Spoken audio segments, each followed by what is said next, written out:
going to turn things over to Ben, who has been doing work for years on Jackson Purchase connections to Major League Baseball players and baseball as a part of American culture. And when we started talking about this, I was reminded of Jacques Barzun's famous quote, "If you want to understand America, you must learn baseball."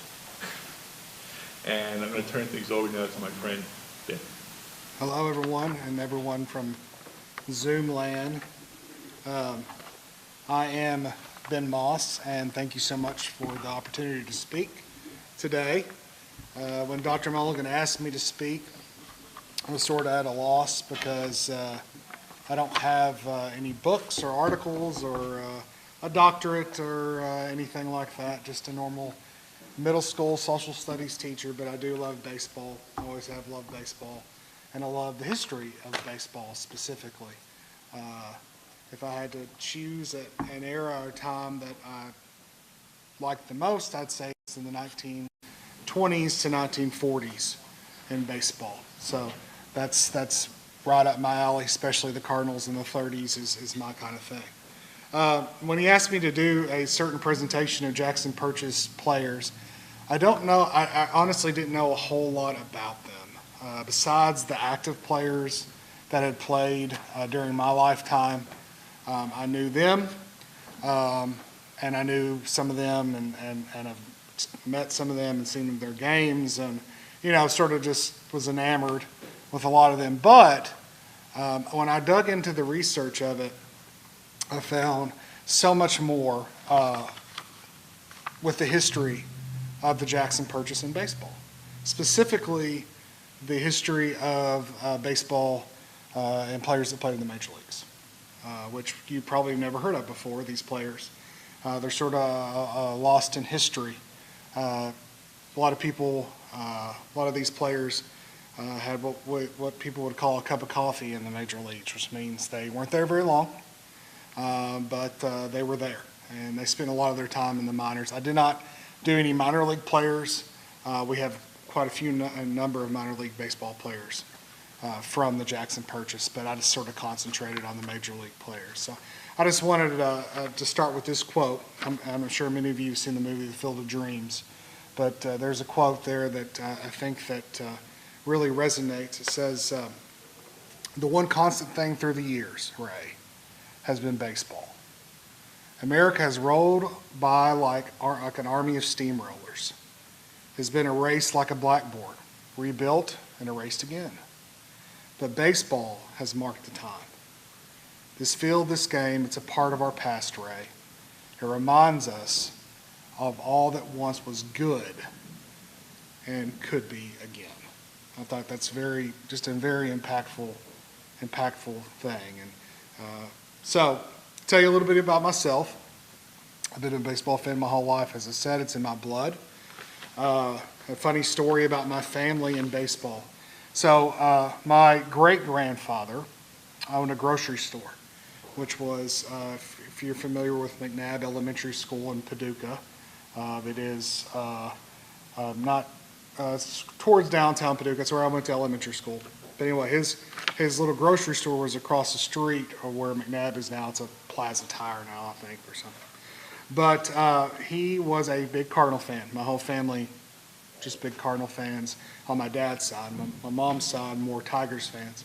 But I went the Cardinal route for sure. So my dad told me a story about he only heard my grandfather, I guess it would be my great-grandfather, curse once in his life. Only heard him curse once. And that's when the Cardinals traded Wally Moon, who was Rookie of the Year in 1955, for the Cardinals to the Los Angeles Dodgers. And the passion of their was definitely shown with the out loud cursing. So ironically, Wally Moon passed away about 5 years ago. And so one of the things I got into, especially in the early 2000s, was writing older players and just sending them a card or something and just sort of reaching out to them. So I told Mr. Moon about this story, and he enjoyed that story. So he signed my card, "Sorry to make your grandfather curse, Wally Moon." And he wrote me a little letter, and he says, whenever that happened, I actually cursed as well, because he definitely enjoyed, I guess, being a Cardinal, but it's just an interesting story. So my hobby is really researching baseball, but I like to collect old autographs of baseball players, especially, as I said, 20s, 30s, and 40s. The story, the uniqueness of it is something that I really enjoy. I collect mostly vintage stuff. I spend way too much time on it. I spend too much money on it. But it's definitely a way of historically preserving things. And it's sort of like my version of being Indiana Jones and looking for that rare artifact, especially when it comes to Cardinal folklore and Cardinal history. So the search for the artifact is what's always gotten me. My dad started me, who's here today, started me into this whenever I was really young, and we sort of grew in it together. We enjoyed it together, and sort of took off. After that, I had a good friend who taught at Paducah Middle School a long time, Ronnie Sandifer. He also sort of pushed me towards that way too, and I've been crazy about it ever since. Now down to business. I'd like to talk to you about some Jackson Purchase members and surrounding areas that were born and buried in this area. I was absolutely amazed at the information that I found. Who knew that so many baseball players are from this area? As I said earlier, I concentrated mostly for major league players. I also spent a lot of research on, most of it all, on deceased players from the 1920s and 1930s, which is sort of right up my alley. So let's start with Ed Hawley. Ed Hawley was a Major League Baseball player that was from Benton, Kentucky. There you go. And he's buried in Paducah at Mount Carmel Cemetery. I have some artifacts of Mr. Hawley back there, if you want to see those. It's a Butterfinger 1932 jumbo card and a 34 Gowdy card, which if everybody needs to put their name in the little box there, I'm going to be giving away that 34 Gowdy card today if you're lucky to put your name in there. There'll be time to get into the drawing. Yeah. Yes. And I have a signed one as well from 34 Gowdy back there with the authentication. So Hawley spent most of his minor league years in Louisville, and he had a Hall of Fame manager, as in Joe McCarthy, and he played with Earl Combs, who was a Yankee Hall of Famer center fielder from the 27 Yankees, which is Murderer's Row, if you've ever heard of that, if you're familiar with the Sandlot movie. I played with him as well. He made his major league debut for the Chicago Cubs, unfortunately, in 1928. He made 13 appearances in relief and had a respectable 3.77 ERA. So a cup of coffee and 28. But he was sent down in 29 and to 31 until he was called up by the Philadelphia Phillies in 1932. So I'm assuming the Phillies purchased him, which was not uncommon at all back then. So in 1932, he became the Phillies' ace in a lot of ways. Now, saying that, the Phillies weren't very good. Okay, they weren't very good at all. Matter of fact, they were like one of the last. They were at the bottom of the standings. But nevertheless, he was their ace during that time. He won 11 games in 1932 and 13 in 1933. He was a top 10 pitcher in regards to WAR. WAR is a baseball term that means wins above replacements, meaning that whenever he's in the game, he's going to help you percentage-wise to win that game. Okay, so it's a pretty big deal. During the 34th season, he was released. I don't know why he was released. I know that he did have a problem with alcoholism.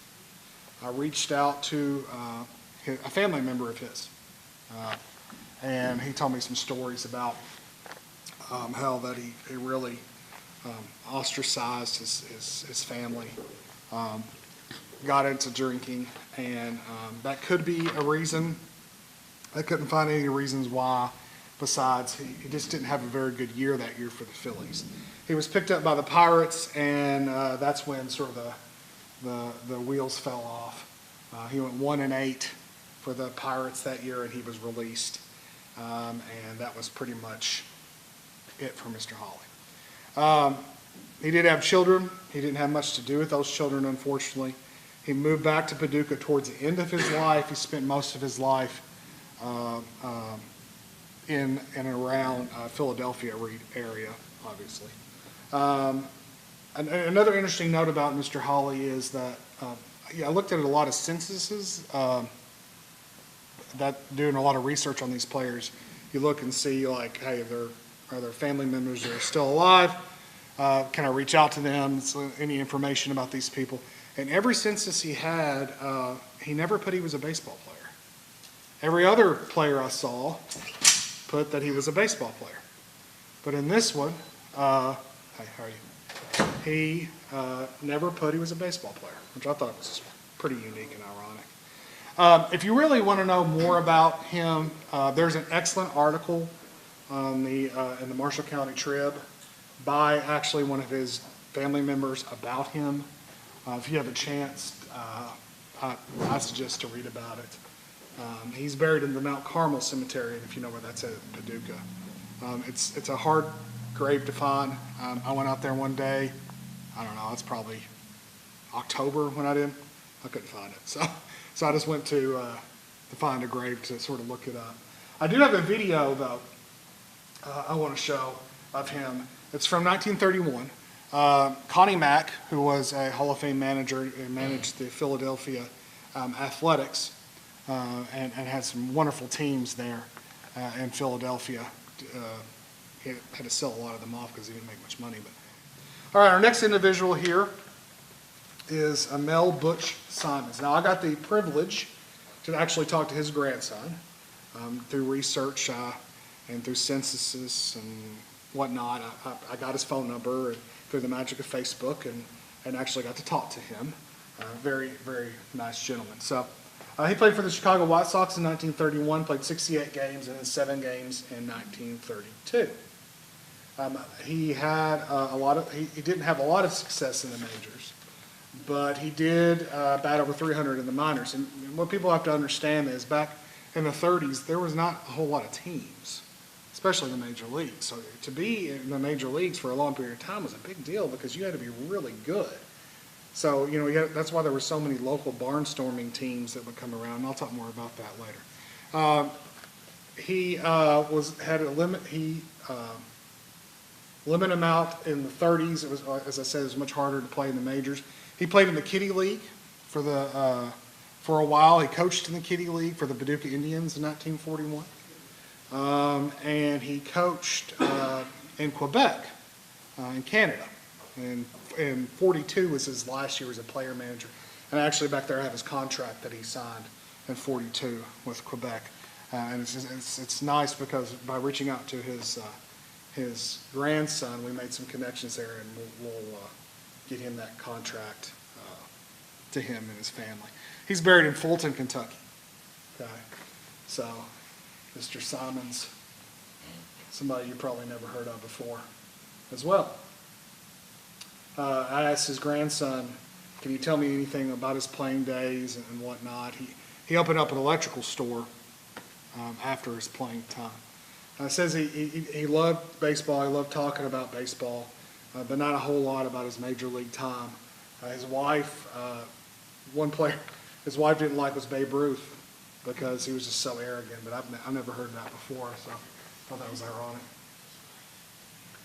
So a lot of these players we're going to come up to literally had such a small baseball career that no one probably had ever heard of.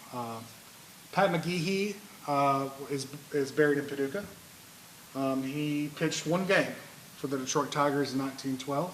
He is related to him. Oh, really? He's my great-great-grandfather. There you go. He started 1 game, he gave up a hit and a walk, and he was taken out, and he never pitched again. That was it. All she wrote.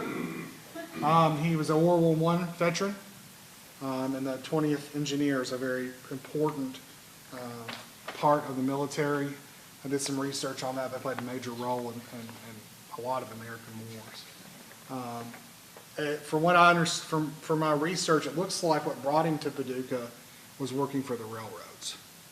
So he came to Paducah, worked for the railroads, and he is buried in Maple Lawn Cemetery. So, not a whole lot about that. Couldn't find any more really about him besides just probably came for the railroad. Dixie Carroll. Dixie Carroll is more of a legend in something called the PCL, the Pacific Coast League, which was a league that a lot of former players went to after their major league careers, and a lot of emerging stars came from. Joe DiMaggio played in the Pacific Coast League. But there's a card back there from the 1920s of Dixie Carroll. He played for the Los Angeles Angels, and this is before the Angels were actually a major league team. This is when they were part of the Pacific Coast League. A lot of the teams out west started off as Pacific Coast League teams, and then over time, the names sort of carried over into major leagues. So he played 15 games for the Boston Braves in 1919, 49 plate appearances and 13 hits. He also started an electrical business. He stayed in Florida. He played a while in Florida, in Jacksonville, Florida. So he played there and is buried there as well. And this is one of my favorite ones, Buster Ross. Any Mayfield people here? So he's sort of the pride of Mayfield, even though I would venture to say most people from Mayfield don't know who he is.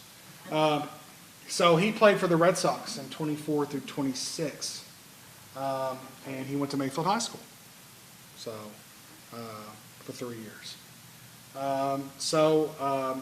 Did well 24, downhill in 25 and 26. He played for the Kitty League, the Mayfield Pantsmakers. A lot of these guys played for a lot of these the Kitty League teams. By the way, if you ever have a chance to go to see a lot of these, the college league this summer, it's the Ohio Valley League.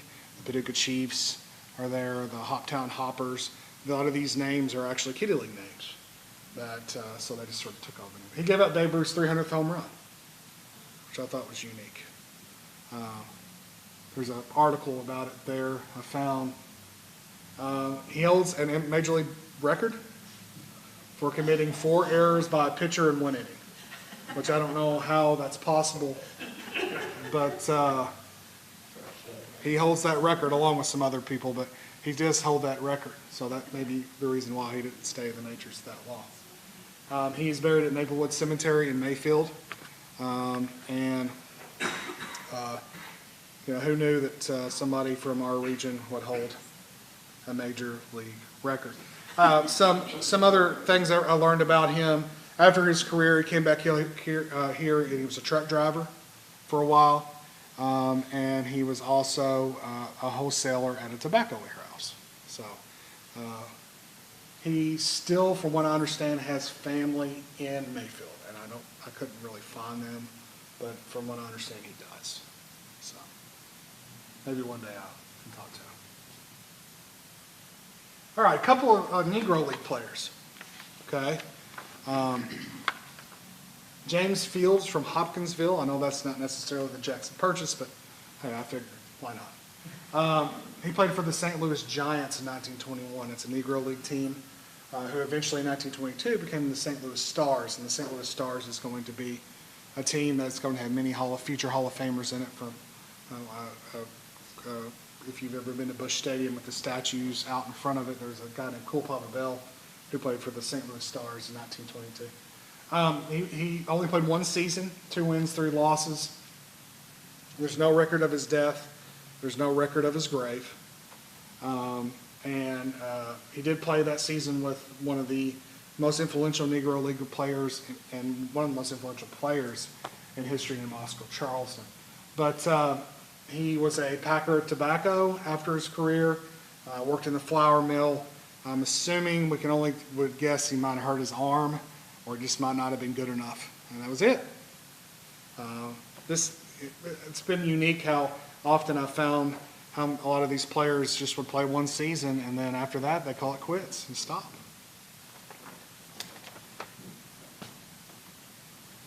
Lonnie Torian, born literally a couple of miles from my house in Massac, Kentucky. If you're familiar where Massac Creek is in Paducah, around that area. Played one game for the St. Louis Giants. Worked for the TVA afterward, was a junk dealer, served in World War I. From what I understand, he was in a unit that previously were the Buffalo Soldiers, if you've ever heard of the Buffalo Soldiers. But during World War I, he spent a lot of his time in the Philippines. Not a lot about him. More than likely, and this was very common, if players, these players would play in these local teams. And if a scout would come and watch these, and they would sign them and give them a chance to show what they were worth in the major leagues, and if they didn't cut it, they just let them go. Took a train back home, and that was it. And this is probably what happened to Lonnie Torian. Back in the 30s, and especially during the time, the Negro League days, they would play a doubleheader in the morning, drive 50 miles to play a doubleheader somewhere else, and then they do it the next day, over and over and over again. So you can only imagine how stressful that was, and how many players they cycle through. And I'm sure Mr. Torian is one of them. Vern Curtis. Turk is nickname for Turkey. I found out about that. Who would have known that Bardwell, Kentucky would have a couple of players there? We'll get to those here in a minute. He lived in Bardwell. He was born in Cairo. He played for the Washington Senators in 43 and 44 and then 46. They were not very good, but nevertheless, he was there. There's a newspaper clipping back there of him. If you want to check him out, he didn't play very long. Most of his playing days were spent in the minors. He played a lot of his time in the minors in Minneapolis and then Chattanooga. Couldn't find much information about Turk as far as his jobs after baseball or much about him. I know that he did serve in World War II, and he is buried in Bardwell. Who would have thought? Earl Grace, player that actually, there are 3 cards of him back there. So he was somebody that played 8 seasons in the major leagues. A backup catcher, had a lot of time. He was from Barlow, born in Barlow. But he didn't spend a crazy amount of time in Barlow. His dad was a real estate broker, so a farming real estate broker. And so you can only assume that he was selling or dealing with farmland in Barlow. And then he moved to Arizona. Well, from what I got in my research, same thing. Farmland, selling farmland. Like I said, mostly a backup catcher. And he played for the Chicago Cubs, and this is when Dizzy Dean, after his days with the Cardinals, and he hurt his toe and sort of derailed his career, and then this toe led to an arm injury and he ended up with the Cubs. But him and Mr. Grace were big buddies. They were hunting buddies together, I read. After his career was over, he worked for as a scout. He owned citrus fields, and something pretty cool, sort of like the Jackson Purchase Historical Society in some ways. He would have these big reunions where players, and a lot of former players would move to Arizona for the weather. And he would have these big reunions of these former baseball players together, and sort of had a society that he kept together. So I thought that was sort of cool that he did that.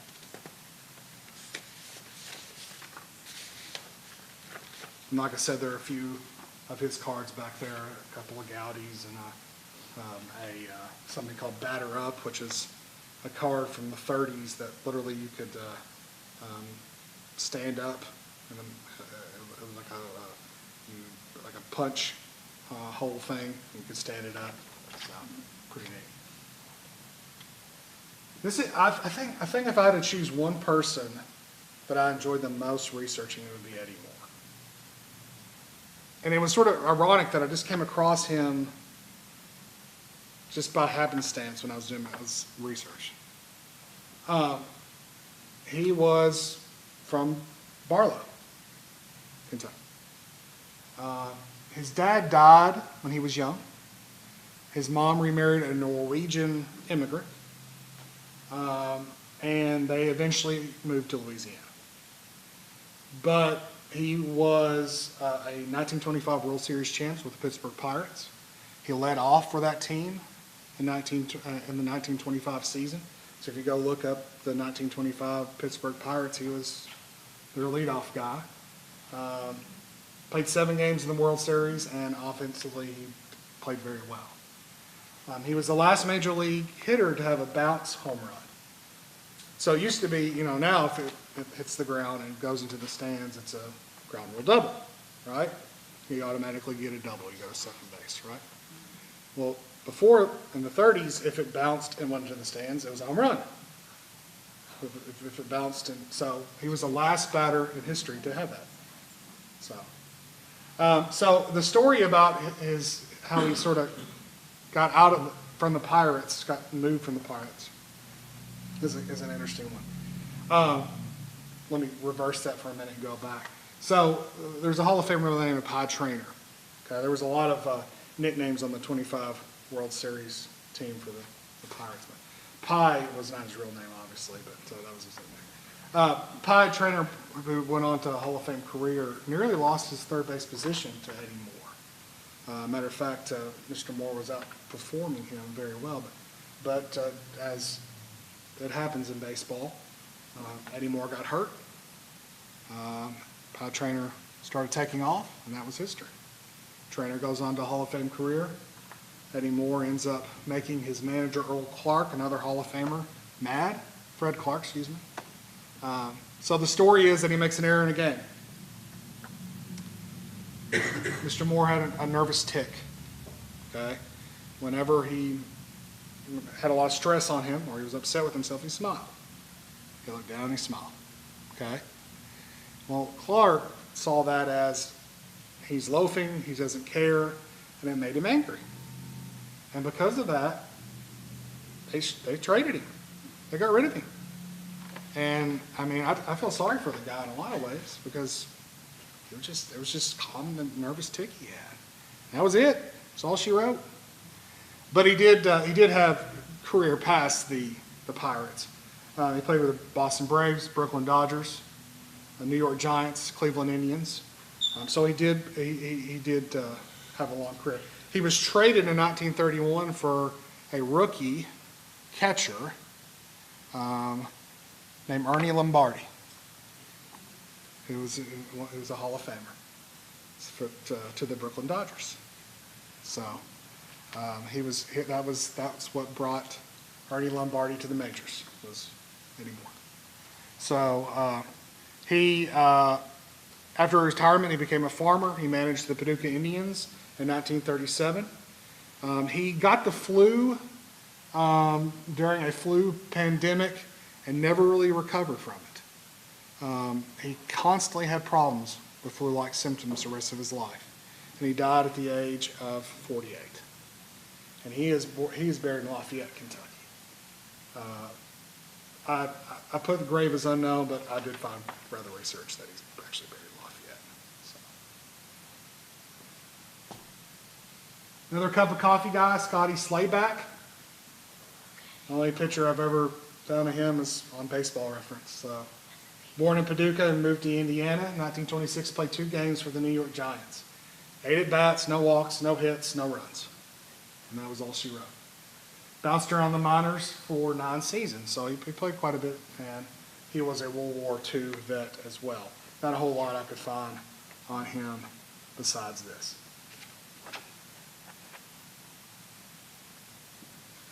Irv Brame played for the Hopkinsville Hoppers from Hopkinsville, not Jackson Purchase once again, but still. He's another one that struggled with the flu a lot of his life. This was an interesting story about him. He during the Depression, a lot of players would go to these local teams because they paid more than the major league teams. They were like rent-a-player kind of guys. They would go literally hop from town to town. Well, he got caught doing this by Kennesaw Mountain Landis, who was the commissioner of baseball at that time. I'm sure some of you have heard of Kennesaw Mountain Landis. He was the one that, in the 1919 Black Sox scandal, banned Shoeless Joe Jackson and a lot of those players. Well, because of the stigma after the 1919 season, Landis was pretty tough on things. So he actually banned Irv for 2 seasons because of this, because he was breaking contracts and hopping around. Thought that was interesting. Played for the Pirates from 28 to 32. You've heard the Pirates a lot in this talk. We're going to come back to that here in a minute. Why? 1930 had 22 complete games. See, back in the 1930s, there really weren't many relief pitchers. You either stayed in and stunk it up, or you got finished. You finished. So, I would venture to say in one major league season nowadays, you might not have 15 complete games nowadays, maybe. And it's so rare nowadays. 22 complete games. He was top 10 in the major leagues in wins in 1929 and 1930. He was a good hitter as a pitcher. Never batted below .330 as a pitcher. It's pretty impressive. Became a farmer in Hopkinsville after his retirement. Some of the teams he beat, I'll just do research. He beat some of the Gas House Gang, which was sort of like my thing I liked the most, and also helped manage the Indians in the 30s as well, the Paducah Indians. Okay, a lot of 37, from what I recall, was also a season that Eddie Moore might have managed as well. So a lot of the times the manager would get fired and another one would hop in. So he, Hawk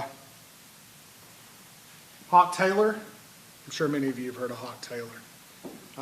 Played from 57 to 70, Milwaukee Braves, New York Mets, California Angels, Kansas City Royals. Mostly as a backup catcher. He was from Metropolis, and then he's buried actually in Paducah. He caught and got one at bat in the 1957 Milwaukee Braves, so even though he wasn't on the World Series roster, the Braves did win the World Series that year, so technically he played on the World Series team. He didn't get a ring or anything like that. Still, he was on the team. Coached at Murray State, coached at PCC. Thought it was interesting. He got his nickname from a cereal he liked, Hawk of the Wilderness. Never heard of it? That's where he got it. He was a good basketball player too, got an offer from the University of Illinois, and he died in Paducah not too long ago, actually. I'm sure maybe some of you have heard of him and whatnot. Last one is an unfortunate one, Daniel Webb. Daniel's uncle and me taught together for a good while.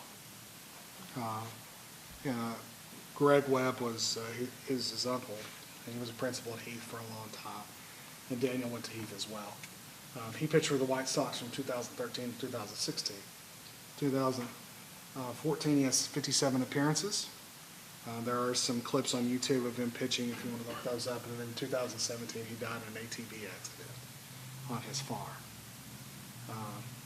I will never forget the day that he died because his uncle was not at school, obviously, that day. And then he came back and it was just really sad. He was going to a tryout for the Washington Nationals, not too in the future. Before. Wedding. Were you? That was their wedding reception. What's that? Accident happened. Oh, was that? I didn't know Yeah, that. it was terrible. Yeah, it's a bad situation. Just sad overall. Here are some still living players from the area. Joe Hall, who managed the Paducah Chiefs for a good while. Phil Roof, I know probably a lot of you heard of Phil Roof, and Phil's still around Paducah. I see Phil around town. Matter of fact, I saw him not too long ago at the hardware store. Gene Roof, Gene's kids. I had Gene's daughter in school. he's around Paducah some, but he worked for the Tigers for a very long time as an instructor. Terry Shumpert played for Paducah Tillman. Mike Broadway, who two of my best friends played Little League with here, and he played for the Chicago White Sox. I ran into him, I would say 7 years ago at the gym. He's a really nice guy. Steve Finley, probably the most well-known player from this area. One of my favorite Major League players of all time. I got a big jersey of his in my house and stuff. He doesn't come around a whole lot. His mom now lives in Colorado, or at least wherever he is. I know that for a while he's been working in Major League Baseball as an instructor for these little camps for kids in Brazil, which I thought was pretty cool. And his dad still lives here. Howard Finley still lives around here, and you can see Howard. He's everywhere. Josh Stewart had his son in school, played for the Chicago White Sox. He's from Livingston County. Injury to his arm derailed him. He works at Western Baptist now. Really nice guy. Pat Osborne, I don't know a lot about him, from Murray. Played for the Reds and the Brewers. Do you know anything about him? Have you ever heard of him? And then, of course, Eddie Haas. Eddie Haas, very successful career. Didn't play a lot in the majors, but he managed the Braves. Played 85 is when he managed the Braves. And really nice guy. So I want to talk a second about Barney Dreyfuss. Barney Dreyfuss is the founder of the World Series. Okay. Barney Dreyfuss spent a lot of his time in Paducah. He was owner of the Pirates, part owner of the Colonels, who eventually become the Pirates. He lived in Paducah in 1881, working for a distillery as a clerk. He saw his first baseball game in Paducah. And he owned part of a small team in Paducah in the 1880s. Moved to Louisville in 1888, and that's where he made his fortune, and then eventually buying a Major League Baseball team. He's responsible for the World Series, which it's called, does anybody know why it's called the World Series, by any chance? It's not a world thing. It's based on a newspaper. Okay? It's based on, I believe, a New York newspaper. Yeah. And so that's why it's called the World Series, even though there's baseball in other places. He never forgot about Paducah. He would come often to visit Paducah. If you want to see, there's a really cool article in the Paducah Sun about Dreyfuss by Josh Roberts, if you ever have a chance. Really cool situation. But just since he owned the Pirates, I don't know if you noticed a lot of these players here played for the Pirates. So there's probably a connection there where he had a lot of scouts in this area to bring a lot of these players to the area. And I believe that the Pirates had a spring training in Dawson Springs, and so there's the connection there as well, which is no longer there, got flooded out. Yeah, the city rebuilt it.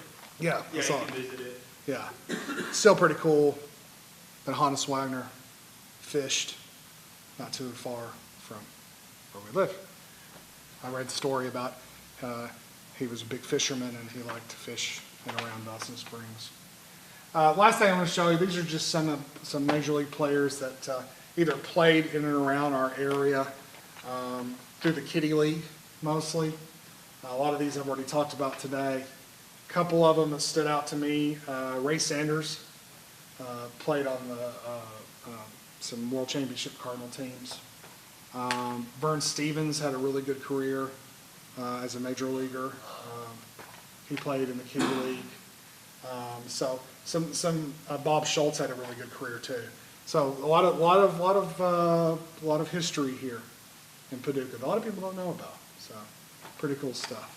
Do you guys have any questions or anything that you'd like to ask or about the history of the Jackson Purchase when it comes to baseball? I know that some of you, I'm sure, might not be baseball fans, and you might be bored to death, but yes. Jim Hickman, I knew you. Oh, yeah. So I researched Jim, and Jim isn't from the Jackson Purchase, he's from Tennessee. So he was from West Tennessee, not very far away. I believe Johnson City is where he was from. So he made a lot of trips to Paducah. Matter of fact, I used to work at a antique store downtown, and he would come in there quite often. If you know who Jim Hickman was, he played for the Cubs, really good career. Died just recently. Big hunter, he would come in a lot of times, I think to buy dogs and stuff, hunting dogs. I noticed you didn't talk much about contemporary players, and that's, you can't talk about everything in half an hour. How many more recent players, for example, from Murray State or from some of the area high schools have really good programs? So, Kirk Reeder is probably the most well-known that played at Murray, pitcher. That's the major one I know of. As far as locally, McCracken County has has one kid that is in the minor leagues with the Yankees. And then Tillman has a kid that's in minor league, Fristow, in minor league with the Yankees as well. So I don't know how their career will progress, but there are some. And of course, the Haas twins played in the minor leagues. That's the most that I know, and I'm sure there are more. Well, when you think about it, 1,000 people in the major leagues at any given time. Oh, yeah. And in the The minors, minors. probably 2,000 or 3,000. No kidding. I mean, it's just, so many come and, You mentioned the kitty league, and I just actually just broke down what it looked like. yeah, I have that book too. It's a good one, isn't it? Yeah, and the names, I think the old time, the Mayfield Pants Makers. Yeah. I have an old photo from when I worked at the antique store. They gave me this old photo from the 30s of a player in the Mayfield Pants Makers uniform. Don't know who it is. I've tried for many, many, many years to figure out who it is. So, don't know. Know his name is Hank, and that's it. I want to thank everyone for coming. Hope you enjoyed it. I want to thank Ben for a great job. Thank you. Really good I enjoyed it.